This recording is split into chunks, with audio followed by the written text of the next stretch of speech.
ഞാനൊരു കാര്യം ചോദിക്കട്ടെ, നമ്മൾ ഒരു കുടുംബത്തിലെ സമാധാന ശൃംഖലയിൽ ഏറ്റവും കൂടുതൽ എന്താ പറയുക സ്ഥാനം ആർക്കാണ്? ഒരു പുരുഷനാണോ അതോ സ്ത്രീക്കാണോ? കമൻറ്റ് ചെയ്യാം കേട്ടോ.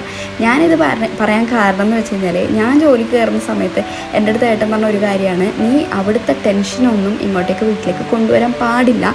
അങ്ങനെ കൊണ്ടുവന്നു കഴിഞ്ഞാൽ അത് നമ്മളെ ഫാമിലി ലൈഫിനെ അത് ബാധിക്കും. എസ്പെഷ്യലി ഇപ്പോൾ നമുക്കൊരു കുഞ്ഞുണ്ട്.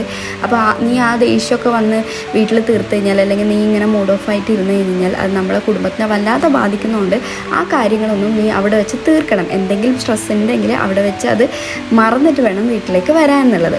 അപ്പോൾ ഏട്ടൻ എന്നോട്, ഞാൻ അതെന്തേലും ചോദിച്ചപ്പോൾ എൻ്റെ അടുത്ത് ഇങ്ങനെ പറഞ്ഞതാണ്, ഒരു വീട്ടിലെ ഏറ്റവും കൂടുതൽ കാര്യങ്ങൾ നോക്കുന്നത് പെണ്ണുങ്ങളാണ്. അപ്പോൾ നിൻ്റെ മൈൻഡ് മാറിക്കഴിഞ്ഞ് കഴിഞ്ഞാൽ അത് മൊത്തം കുടുംബത്തിൻ്റെ താളം തെറ്റുന്നുള്ളത്.